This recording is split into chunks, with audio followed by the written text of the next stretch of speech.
Hi, I am doctor Amit. आज की video में मैं आपको बताऊंगा 3 ऐसे इमरजेंसी कंडीशंस जो लाइफ में पैदा होती है, उनका इलाज। जैसे कि मैं आपको बता रहा हूं कि 70 से ज़्यादा जो इमरजेंसी कंडीशंस है उनको कैसे टैकल करना है। उनमें से 3 कंडीशंस जो कि अस्थमा का अटैक, कॉलिक पेन, एपिलेप्सी, आज मैं आपको थोड़ा सा विस्तार में बताऊंगा और उसको आपने कैसे खुद टैकल करना है उस इमरजेंसी कंडीशन को संभालने के लिए। तो पहले शुरू करते हैं अस्थमा। अस्थमा के अटैक में आपको पता होगा कि शॉर्टनेस ऑफ ब्रीथिंग होती है और हमारे लंग्स जो चोक होते हैं उसको हमने ऑन द स्पॉट इमरजेंसी में, जैसे कि आपसे कंट्रोल में नहीं है तो आपको उसको कैसे टैकल करना है। सबसे पहले जो भी मैं आपको इन तीनों इमरजेंसी कंडीशन में बताऊंगा, इन सभी का जो आयुर्वेदिक हर्ब्स हैं और जो चीज़ें हैं वो आपको अपने पास हमेशा के लिए रखनी है, क्योंकि उस पेशेंट को पता है कि उसको वो इमरजेंसी कंडीशन कब पैदा हो जाती है।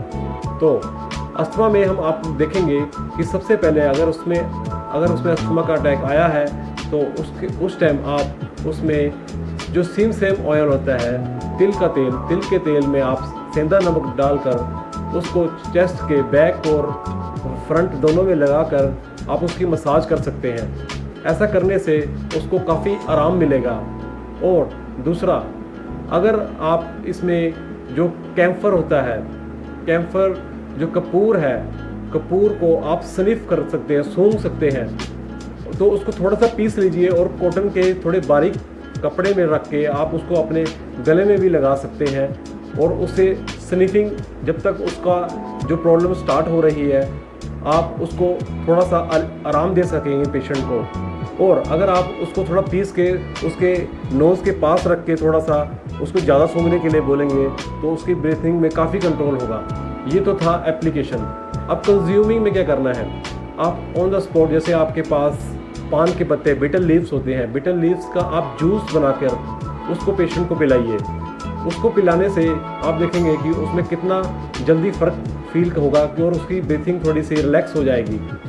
और सेकंड, आप इसमें क्या कर सकते हैं, जो कि कैम्फर होता है, कैम्फर जो देसी कपूर होता है, देसी कपूर को आपने उस टाइम जो सेकंड में एप्लीकेशन में सूंघा है, उसी तरह आप इसमें एक फिटकरी का भी यूज़ किया जाता है।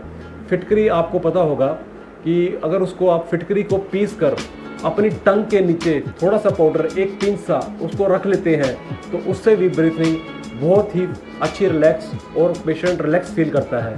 तो इस प्रकार आप अस्थमा को थोड़ा कंट्रोल कर पाएंगे इमरजेंसी कंडीशन में। उसी तरह मैं आपको बताऊंगा कॉलिक पेन। कुछ लोगों को पता होगा कॉलिक पेन के बारे में और कुछ को शायद ना पता हो कि क्या होता है। कॉलिक और गैस्ट्रिक पेन में थोड़ा सा फ़र्क होता है। गैस्ट्रिक पेन में तो हम फील कर लेते हैं कि हमें थोड़ा सा हार्ट के पास थोड़ा गैस बन रहा है और दर्द हो रहा है, लेकिन कॉलिक पेन का डिफरेंस काफ़ी लोगों को पता नहीं लग पाता है।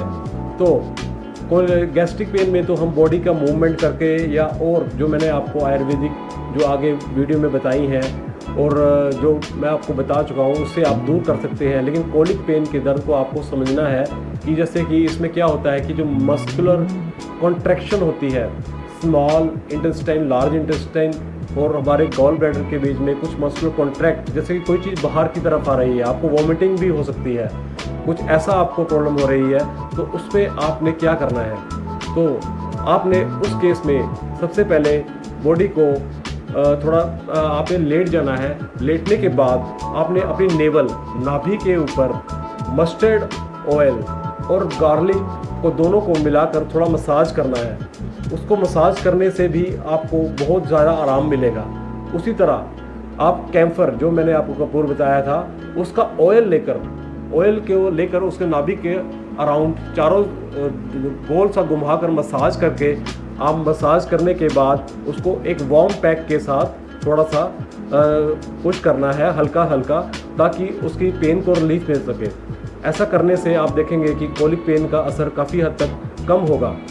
और इसके साथ जो आपने इसमें कंज्यूम करना है, इसमें कंज्यूम करने के लिए आपने कॉलिक पेन में एक काढ़ा बनाना है। आपने 1-1 ग्राम ये सभी जो इंग्रेडिएंट मैं आपको बता रहा हूँ कि जैसे कि सौंफ और इसमें अजवाइन, पुदीना जीरा, इन चारों चीज़ों को 1-1 ग्राम इक्वल क्वांटिटी में डालकर 200 से 300 ml पानी में, जैसे कि मैंने आपको पहले काढ़ा बनाने की विधि बता रखी है, वैसे बना के कंज्यूम करना है। और कोलिक पेन का पेन आप देखेंगे कैसे मैजिकली एकदम से आप रिलैक्स फील करेंगे। चलो अब तीसरे विधि जो मैं आपको बता रहा हूँ, जो नेक्स्ट है एपिलेप्सी। एपिलेप्सी आप जानते होंगे कि आजकल बड़ा कॉमन देखने को मिलता है, जैसे कि बोलते हम इसको हिंदी या पंजाबी में बोलते हैं कि किसी को दौरे पड़ गए, सीजर्स आ गए, सीजर्स का अटैक हुआ है।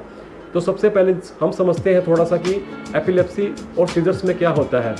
हमारे जो ब्रेन में सेल्स होते हैं, सेल्स का आपस में जो इलेक्ट्रिकल सिग्नल होता है, वो जैसे कोई स्ट्रॉम आया है ब्रेन में, वो सेल्स आपस में ऐसे कॉन्ट्रैक्ट करते हैं और उसका जो कॉन्ट्रैक्ट होने के करके आपस में टकराने करके उसका सारा बॉडी का जो फंक्शन कंट्रोल होता है वो बिगड़ जाता है।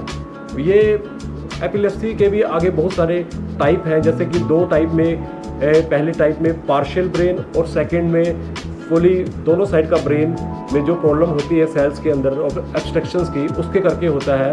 और पार्शियल में भी इसके 2 कोड इम्पैक्ट है। और जो कंप्लीट जो नर्व में प्रॉब्लम होती है ब्रेन के अंदर, उसमें कंप्लीट फुल ब्रेन में जो सेल टू सेल जो ऑब्स्ट्रक्शंस पैदा होती है, उस करके जो प्रॉब्लम होती है उसके आगे उसके 6 पार्ट्स हैं, जो मैं आपको एक्सप्लेन करूँगा आने वाली वीडियो में। तो अभी तो हम जानते हैं कि इसको कैसे इमरजेंसी कंडीशन में कंट्रोल कैसे करना है। तो सबसे पहले अगर एपिलेप्सी का आपको अटैक आया है तो आपने राइट लेटरल पोजीशन में लेट जाना है। ऐसे राइट लेटरल पोजीशन में आर्म के ऊपर से रख के आप लेट जाएंगे, ताकि बॉडी को, और जिस पेशेंट को प्रॉब्लम है उसके अगर जो लिम्स है थोड़ा हलचल भी करेंगे, उसको पकड़ के रखना है आपने। पकड़ के रखने के बाद आपने सबसे पहले आपको पता होना चाहिए इस पेशेंट को सीजर्स आते हैं, तो अपने पास हमेशा जो मैंने आपको सामग्री बताई है उनमें से तुलसी और ऑनियन का जूस बना के 1 या 2 ड्रॉप्स उसके नोज़ में डालनी है। उसके नोज़ में ड्रॉप्स डालते ही आप देखेंगे कि कैसे उसको रिलैक्स फील होगा।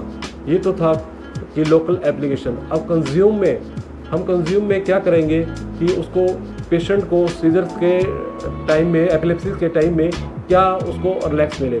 जो पीपर्स होती है, ब्लैक पीपर्स को आप थोड़ा क्रश कर दीजिए, और जिस टाइम पेशेंट को सीजर्स आए हैं उसके नाक के आगे थोड़ा सा ऐसे उसको स्निफ करने के लिए, चाहे आप फूंक मार के उसको नाक के आगे दें, ताकि वो उसको जल्दी से स्मेल करे और उसकी जो कॉन्शियसनेस है वापस आए।